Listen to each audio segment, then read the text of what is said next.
बिस्मिल्लाहिर्रहमानिर्रहीम। अस्सलाम वालेकुम स्टूडेंट्स, उम्मीद करती हूँ कि आप सब खैरियत से होंगे। क्लास 9 का फर्स्ट चैप्टर है फंडामेंटल्स ऑफ केमिस्ट्री। केमिस्ट्री के बारे में मैं आपको डिटेल में बेसिक कंसेप्ट दे चुकी हूँ, वो मेरी वीडियो में मौजूद है। आपने अगर नई वीडियो देखी तो देख लें बेसिक कंसेप्ट से, ठीक है। आज हम लोग केमिस्ट्री की ब्रांचेस पढ़ेंगे। Okay, starting from the definition of chemistry. मैंने आपको डिटेल में केमिस्ट्री की डेफिनेशन, इसके बेसिक कंसेप्ट्स पहले लेक्चर में बताए थे। आज हम केमिस्ट्री की ब्रांचेस पढ़ेंगे, ठीक है। केमिस्ट्री क्या थी? केमिस्ट्री साइंस की ब्रांच थी, ठीक है। केमिस्ट्री साइंस की ब्रांच है जहाँ पे हम लोग क्या करते हैं, यूनिवर्स के मटेरियल्स को एग्जामिन करते हैं और जो चेंजिंग्स आ रही होती हैं इस मटेरियल्स में वो हमें केमिस्ट्री से ही पता चलती हैं, ठीक है। अब साइंटिस्ट ने क्या किया, वो नॉलेज लेते रहे, एक्सपेरिमेंट्स करते रहे, न्यू चीज़ें डिस्कवर करते रहे। इतनी नॉलेज उनके पास गैदर हो गई कि उनको कैटेगरीज बनानी पड़ी। अगर उन्होंने इन्वायरमेंट से रिलेटेड कोई स्टडी की है तो उनको एक अलग कैटेगरी बनानी पड़ी, ठीक है। अगर उन्होंने एटम्स के न्यूक्लियस को एग्जामिन किया है तो उन्होंने उसको एक ही अलग कैटेगरी या ब्रांच में डिवाइड कर दिया। इसी तरह केमिस्ट्री की भी फर्दर सब डिवीज़न है। आपकी बुक में 8 ब्रांचेस डिस्कस की हुई हैं, और भी केमिस्ट्री की ब्रांचेस हैं, लेकिन फ़िलहाल आप यही ब्रांचेस करें। ब्रांच है वो है फ़िज़िकल केमिस्ट्री, ठीक है। फ़िज़िकल केमिस्ट्री मींस, अब आपकी आसानी के लिए, फ़िज़िक का मतलब होता है स्ट्रक्चर। हम लोग किसी भी फ़िज़िक के बारे में अगर बात कर रहे होते हैं तो इसका मतलब ये होता है कि हम लोग उसकी शेप या स्ट्रक्चर के बारे में बात कर रहे हैं, ठीक है। फ़िज़िकल केमिस्ट्री ऐसी ब्रांच है केमिस्ट्री की जो कि किसी भी केमिकल कंपाउंड के स्ट्रक्चर के साथ रिलेट करती है या डील करती है या उसकी स्टडी करती है, ठीक है। अब कैसे स्ट्रक्चर, कैसे, अगर आप किसी केमिकल कंपाउंड को देखें लाइक वाटर, जो कि 2 एटम्स हैं हाइड्रोजन के, मीन्स इसमें 2 हाइड्रोजन के एटम होते हैं, ठीक है। वो एक ऑक्सीजन के एटम के साथ बॉन्ड बनाता है। तो फिज़िकल केमिस्ट्री क्या करती है, किसी भी मैटर के स्ट्रक्चर्स को डील करती है, देखती है कि इसमें कैसे बॉन्ड हैं, कौन कौन से बॉन्ड हैं, और वो दूसरे मटेरियल्स के साथ या दूसरे एटम्स के साथ किस वे में रिएक्ट करती है, ठीक है। और रिएक्शन के बाद जो केमिकल चेंजेस आती हैं उस केमिकल कंपाउंड के स्ट्रक्चर में, तो वो सारी चीज़ें हम लोग फिज़िकल केमिस्ट्री में पढ़ते हैं। सेकंड ब्रांच है वो है ऑर्गेनिक केमिस्ट्री। ऑर्गेनिक, जब भी आप नेम सुने इसका मतलब ये होता है, ऑर्गेनिक में ऐसे कंपाउंड्स आते हैं जो कि सिर्फ 2 एलिमेंट्स या 2 एटम से मिलकर बने होते हैं। कौन कौन से? Carbon and hydrogen. तो ऑर्गेनिक केमिस्ट्री वो ब्रांच है केमिस्ट्री की जो कि ऑर्गेनिक कंपाउंड्स, इन ऐसे कंपाउंड जो कि कार्बन हाइड्रोजन के साथ मिलकर बने हुए हों, उनको हम लोग कहते हैं ऑर्गेनिक कंपाउंड, ठीक है। तो वो ब्रांच ऑफ केमिस्ट्री जो कि ऑर्गेनिक कंपाउंड्स के साथ डील करती है उसे हम लोग कहते हैं ऑर्गेनिक केमिस्ट्री। और ऑर्गेनिक कंपाउंड्स क्या होते हैं, वो कार्बन एंड हाइड्रोजन से मिलकर बने होते हैं, और इनको हम लोग हाइड्रोकार्बन्स भी कहते हैं, like methane, ethane, propane, butane, pentane, hexane. Means कि वो क्या होते हैं, सिर्फ और सिर्फ कार्बन एंड हाइड्रोजन से मिलकर बने होते हैं। ये है मीथेन का फार्मूला।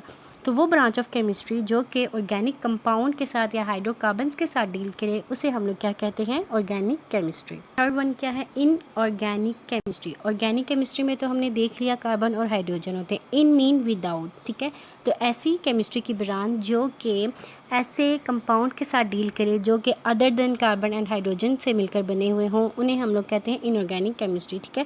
अब लोग देख लेते हैं, it is the branch of chemistry which deal with the study of inorganic compounds. Inorganic compounds क्या होते हैं, ऐसे कंपाउंड जो कि कार्बन हाइड्रोजन के अलावा जो एटम्स हैं, लाइक सल्फ़र है, फास्फोरस है, नाइट्रोजन है, अगर वो इन दूसरे एटम्स के साथ मिलकर बने हुए हों तो इस ऐसी स्टडी को हम लोग इनऑर्गेनिक केमिस्ट्री में पढ़ते हैं, ठीक है जी।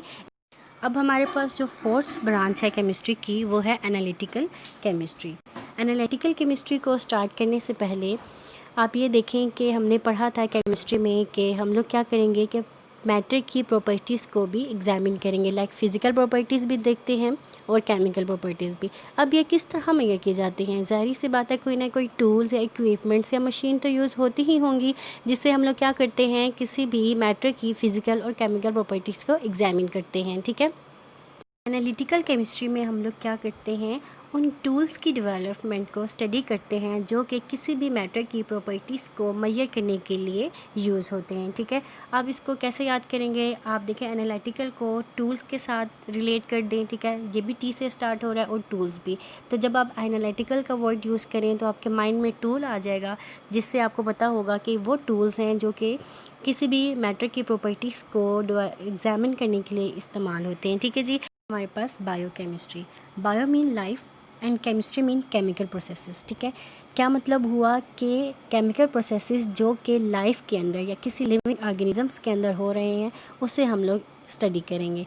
तो ऐसी ब्रांच जो कि लिविंग ऑर्गेनिजम्स के अंदर जो भी केमिकल प्रोसेसेस हो रहे होते हैं उसको स्टडी करे, उसे हम लोग क्या कहते हैं? बायोकेमिस्ट्री।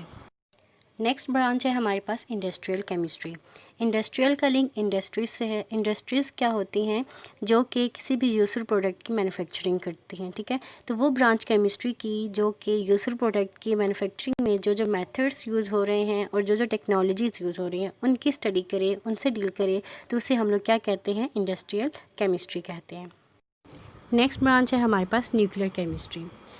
केमिस्ट्री की वो ब्रांच जो कि किसी भी एटम के न्यूक्लियस और उस न्यूक्लियस के अंदर जो भी चेंजेस आती हैं उसके साथ डील करे, उसे हम लोग क्या कहते हैं? Nuclear chemistry. अब न्यूक्लियस क्या है?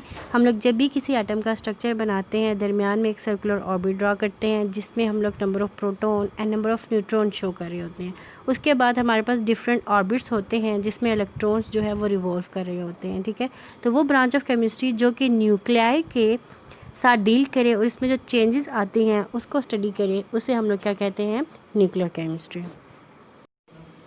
Now the next and the last branch is environmental chemistry, the branch of chemistry that deals with the chemicals and toxic substances that pollute the environment and their adverse effect on human beings is called environmental chemistry। ये वो branch है chemistry की जो कि toxic substances क्या होते हैं?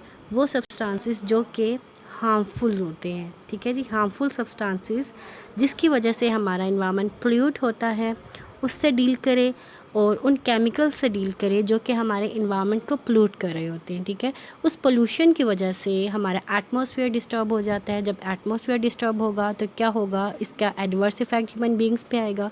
ठीक है, तो वो ब्रांच जो कि इन सब चीज़ों को स्टडी करे, डील करे, वो होती है इन्वायरमेंटल केमिस्ट्री।